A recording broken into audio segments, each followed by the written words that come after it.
తిరుపతిలో మంచు మోహన్ బాబు చేసిన వ్యాఖ్యలు చర్చకు దారితీశాయి. తాను బీజేపీ మనిషి అని, కేంద్రంలో బీజేపీ అధికారంలో ఉండాలి అని కోరుకునే వారిలో మొదటి వ్యక్తిని అంటూ హాట్ కామెంట్లు చేశారు మోహన్ బాబు. కోర్టు విచారణకు హాజరయ్యేందుకు తిరుపతి వెళ్లిన మోహన్ బాబు ఈ కామెంట్లు చేశారు.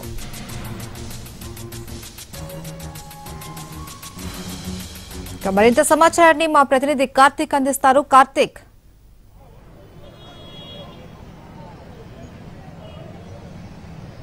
అక్షయ, ఏదైతే మోహన్ బాబు కొద్దిసేపట్లోనే ఏదైతే టౌన్ క్లబ్ నుంచి కూడా పాదయాత్రగా ప్రారంభం అవుతున్నారని చెప్పుకోవచ్చు. ఏదైతే 2019కి సంబంధించి ఫీజు రీయింబర్స్మెంట్ కు సంబంధించి అప్పట్లో రోడ్డు మీదకి వచ్చి విద్యార్థులతో కలిసి మోహన్ బాబు రోడ్డుకి ధర్నా చేయడం కూడా జరిగింది. అది అప్పట్లో ఒక సంచలనంగా మారిందని చెప్పుకోవచ్చు. సో ఈ నేపథ్యంలో తిరిగి ఆ కేసుకు సంబంధించి ఆయన ఈ రోజున కోర్టులో హాజరు కాబోతున్నారు. మంచు మోహన్ బాబుతో పాటు మంచు విష్ణు, మంచు మనోజ్ ముగ్గురు కూడా కోర్టులో హాజరు కాబోతున్నారు. అయితే అంతకంటే ముందుగానే ఎన్నడూ లేని విధంగా ఆయన పాదయాత్రగా వెళ్తారని చెప్పి భావించారు. అయితే ఇప్పుడు కొద్దిసేపట్లోనే ఎన్టీఆర్ సర్కిల్ నుంచి కూడా ఈ యొక్క పాదయాత్ర అనేది కూడా ప్రారంభమవుతుందని చెప్పుకోవచ్చు. అయితే కొద్దిసేపటి క్రితం మనతో మాట్లాడినప్పుడు విద్యార్థుల కోసం తాను పోరాటం చేస్తే తన మీద అక్రమంగా కేసులు పెట్టారు, తనతో పాటు మా కుటుంబ సభ్యుల మీద అందరి మీద కూడా కేసులు పెట్టడం కూడా జరిగిందంటే కూడా ఆయన చెప్పడం కూడా జరిగింది. సో ఈ నేపథ్యంలోనే ఆయన నేరుగా కోర్టుకి మరి కాసేపట్లోనే హాజరు కాబోతున్నారు. ఎన్టీఆర్ సర్కిల్ వద్దకు చేరుకున్నటువంటి ఆయన అక్కడి నుంచి కూడా నడుచుకుంటా వెళ్లే అవకాశం ఉంది. నడుచుకుంటా వెళ్లిన తర్వాత కోర్టుకు హాజరవుతారని చెప్పుకోవచ్చు. దాదాపు 2014 నుంచి 19 వరకు కూడా 30 కోట్లకు పైగా కూడా ఏదైతే బకాయిలు అనేది రావాల్సి ఉంది. సో అది ఇప్పటి వరకు కూడా రాని పక్షంలో ఆ రోజున ఆయన విద్యార్థులతో కలిసి ఏదైతే ధర్నాకు దిగినటువంటి పరిస్థితి ప్రస్తుతం అదే తరహాలో ఆయన పాదయాత్రగా బయలుదేరడానికి కిందకు దిగారు. ఇక్కడి నుంచి కూడా ఆయన నడుచుకుంటూ ఆ యొక్క ప్రాంగణానికి చేరుకుంటారు. మంచు మనోజ్ కూడా ఏదైతే ఈ యొక్క పాదయాత్రకు హాజరైనటువంటి పరిస్థితి ఉంది. సో అందరూ కూడా ఈ జనసందోహం మధ్యలోనే ముగ్గురు కూడా నడుచుకుంటూ ఏదైతే కోర్టుకు వెళ్తూ ఉన్నారు. కోర్టుకు వెళ్ళాక హాజరయ్యాక తదుపరి దానికి సంబంధించినటువంటి తీర్పు తర్వాత బయటకు వచ్చి ఆయన మాట్లాడే అవకాశం ఉంటుంది. అయితే అంతకంటే ముందుగానే కూడా కొన్ని కామెంట్స్ అయితే చేయడం కూడా జరిగింది. అప్పటి ప్రభుత్వం విద్యార్థుల పట్ల ఏదైతే ఫీజు రీయింబర్స్మెంట్లు ఇప్పటి వరకు కూడా ఇవ్వలేదు, ఇప్పటికీ కూడా తమకు బకాయిలు ఉన్నట్టుగా కూడా ఏదైతే శ్రీ విద్యానికేతన్ సంస్థ చెప్తూనే ఉంది. సో ఈ నేపథ్యంలోనే 2019 ఎలక్షన్స్ కి ముందుగా ఆ యొక్క ధర్నా అనేది నిర్వహించారు. కొన్ని వేలాది మంది విద్యార్థులతో కలిసి ఆయన రోడ్డు మీద బైఠాయించడంతో అప్పట్లో ఏదైతే ఎన్నికల సమయం కావడంతో కోర్టు ఉల్లంఘించారంటూ కూడా అప్పట్లో ఆయన మీద కేసు నమోదు చేయడం కూడా జరిగింది. సో దాని తర్వాత ఇప్పుడు ఆయన నేరుగా ఏదైతే కోర్టుకు హాజరవుతున్నారో చూడొచ్చు. ముగ్గురు, మంచు మోహన్ బాబు, మంచు విష్ణు, మంచు మనోజ్ ముగ్గురు కూడా ఆ యొక్క పాల్గొంటూ ఉన్నారు. ముగ్గురు కూడా నేరుగా వచ్చి ఇక్కడ ఏదైతే పక్కనే ఉన్నటువంటి ఎన్టీఆర్ సర్కిల్ నుంచి సమీపంలో ఉన్నటువంటి తిరుపతి కోర్టుకు హాజరవుతారో ఆ కోర్టులో హాజరయ్యాక కోర్టు తీర్పు ఏం చెప్తుంది, దాని తర్వాత కోర్టులో హాజరయ్యాక దాని తర్వాత పరిణామాలంటే అనేది మీద వాటన్నిటి మీద కూడా ఆయన మాట్లాడే అవకాశం ఉంది. ప్రస్తుతానికైతే ఎన్టీఆర్ సర్కిల్ నుంచి ముగ్గురు కూడా పాదయాత్రగా బయలుదేరినటువంటి పరిస్థితి. అయితే ఏం మాట్లాడతారు అనేది మాత్రం చాలా ఆసక్తికరంగా మారింది. మోహన్ బాబు హాట్ కామెంట్స్ చేసే అవకాశాలు చాలా స్పష్టంగా ఉన్నట్టుగా కూడా తెలుస్తుంది. అందుకే ముందస్తుగానే ఎన్నడూ లేని విధంగా తొలిసారి ఆయన పాదయాత్రగా కూడా రాబోతూ ఉన్నారు. ఇంతవరకు ఎప్పుడు కూడా ఆయన పాదయాత్ర చేసినటువంటి దాఖలాలు లేవు. అంటే నడిచేది కొద్ది దూరం అయినప్పటికీ కూడా చాలా రోజుల తర్వాత జరుగుతున్నటువంటి ఇది ఘటన కాబట్టి ఈ కోర్టు కేసులో హాజరవుతున్నారు కాబట్టి దీని మీద పూర్తి స్థాయిలో పెద్ద ఎత్తున ఒక సంచలనంగా మారినటువంటి విషయం. సో ఎలా పాదయాత్రగా ముగ్గురుతో పాటు ఎవరైతే 5 మంది నిందితులుగా ఉన్నారో వాళ్ళ 5 మంది కూడా కోర్టుకు హాజరవుతున్నారు. జన సందోహం మధ్యలోనే ఆయన అక్కడికి వెళ్తున్నటువంటి పరిస్థితి ఉంది. 10 గంటల 20 నిమిషాలకు ఆయన కోర్టు లోపలికి హాజరవ్వాల్సినటువంటి పరిస్థితి ఉంది.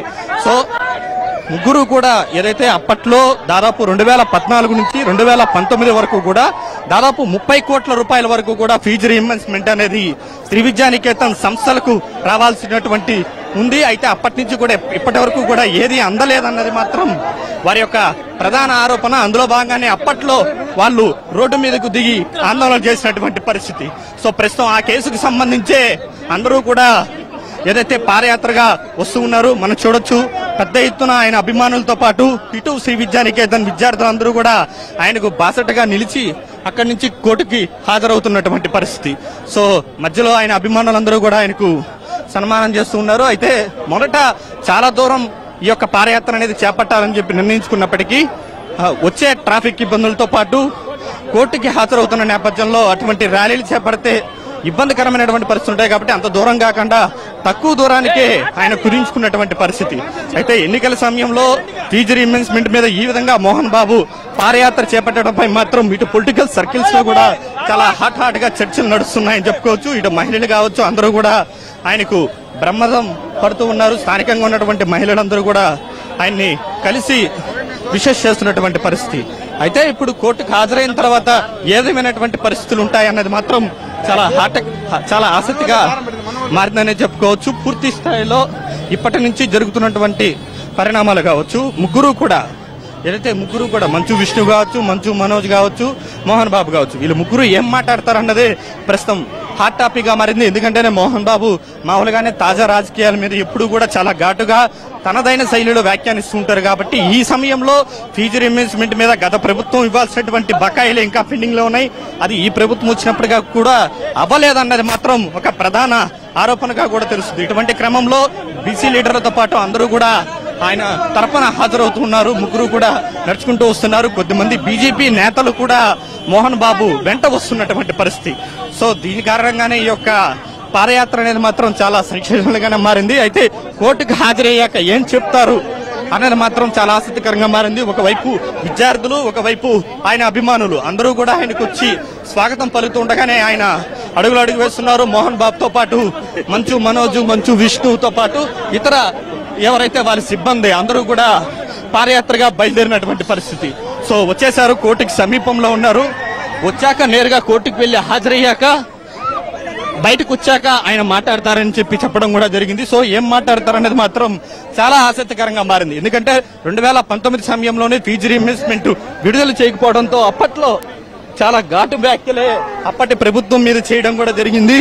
కావాలనే మా ప్రభుత్వం మాకు ఫీజు రీఇంబర్స్మెంట్ ఇవ్వకుండా, విద్యార్థులకు ఫీజు రీఇంబర్స్మెంట్ అనేది ఇవ్వకుండా కావాలనే వాటిని వేరే పథకాలకు మళ్లించిందంటూ కూడా అప్పట్లో చంద్రబాబు మీద గట్టి స్థాయిలోనే అప్పట్లో ఆయన ఆరోపణలు చేసిన నేపథ్యంలో ఏదైతే మదనపల్లి తిరుపతి జాతీయ రహదారి మీద అప్పట్లో పెద్ద ఎత్తున ధర్నా చేశారు, ఆందోళనలు చేశారు. అది అప్పట్లో ఒక సంచలనంగా మారినటువంటి పరిస్థితి. సో ఆ కేసుకు సంబంధించే మరి కాసేపట్లోనే ఆయన కోర్టుకు హాజరు కాబోతూ ఉన్నారు. సో హాజరయ్యాక తదుపరి కార్యాచరణ అనేది ఏ విధంగా ఉంటుంది, పూర్తి స్థాయిలో మిగతావన్నీ కూడా ఉండబోతుంది చెప్పుకోవచ్చు. మనం కూడా మాట్లాడుతూ కార్తీక్, గత కొన్ని రోజులుగా కూడా చూసుకుంటే వైసీపీతో మోహన్ బాబు దూరంగా ఉంటున్నారు. మరి ఇప్పుడు తాను బీజేపీ మనిషి అని ప్రకటించడాన్ని మనం ఎలా అర్థం చేసుకోవచ్చు? లోపలికి వెళ్ళాక ఒక 5-10 నిమిషాల్లోనే 5-10 నిమిషాల్లోనే ఆయన మాట్లాడే అవకాశాలు ఉంటాయి. లోపలికి వెళ్ళాక కోర్టుకు హాజరవుతారు. కోర్టుకి హాజరైన తర్వాత బయటకు వచ్చి మాట్లాడే అవకాశం అయితే ఉంటుంది. ఇది 2019కి సంబంధించినటువంటి కేసు కావడంతో బయటకు వచ్చాక కోర్టు తర్వాత హాజరైన తర్వాత ఏం మాట్లాడతారనేది మాత్రం చాలా ఆసక్తికరంగా మారిందని చెప్పుకోవచ్చు. అక్షయ, కార్తీక్, అయితే మనం గమనించవచ్చు గత కొన్ని రోజులుగా కూడా వైసీపీకి మోహన్ బాబు దూరంగా ఉంటూ వస్తున్నారు. మరి ఇప్పుడు తాను బీజేపీ మనిషి అని ప్రకటించారు. మరి దాన్ని మనం ఎలా అర్థం చేసుకోవాలి?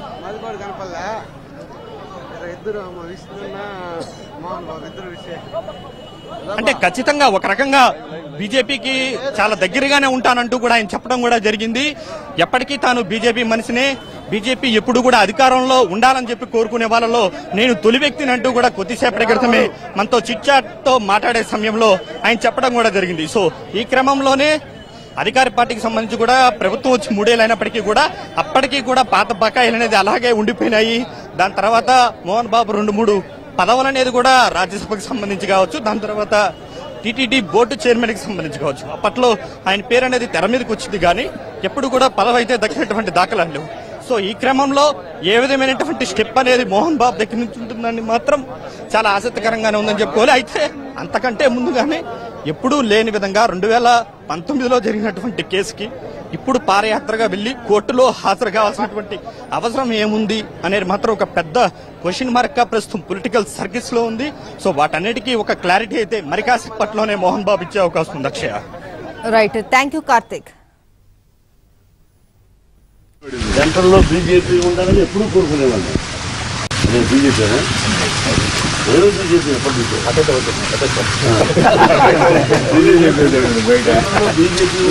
ఎప్పటి సెంట్రల్లో బీజేపీ ఉండాలని ఎప్పుడు కోరుకునేవాళ్ళు.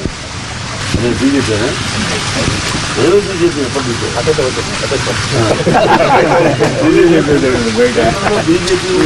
ఎప్పటి సెంట్రల్లో బీజేపీ ఉండాలని ఎప్పుడు కోరుకునేవాళ్ళు.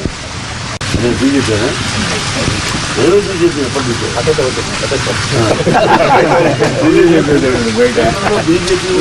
ఎప్పటి సెంట్రల్లో బీజేపీ ఉండాలని ఎప్పుడు కోరుకునేవాళ్ళు.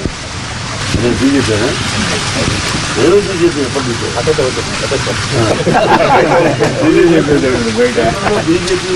ఎప్పటి సెంట్రల్లో బీజేపీ ఉండాలని ఎప్పుడు కోరుకునేవాళ్ళు. నేను బీజేపీ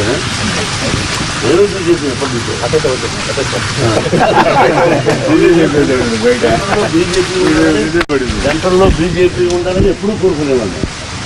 నేను బీజేపీ ఎప్పటి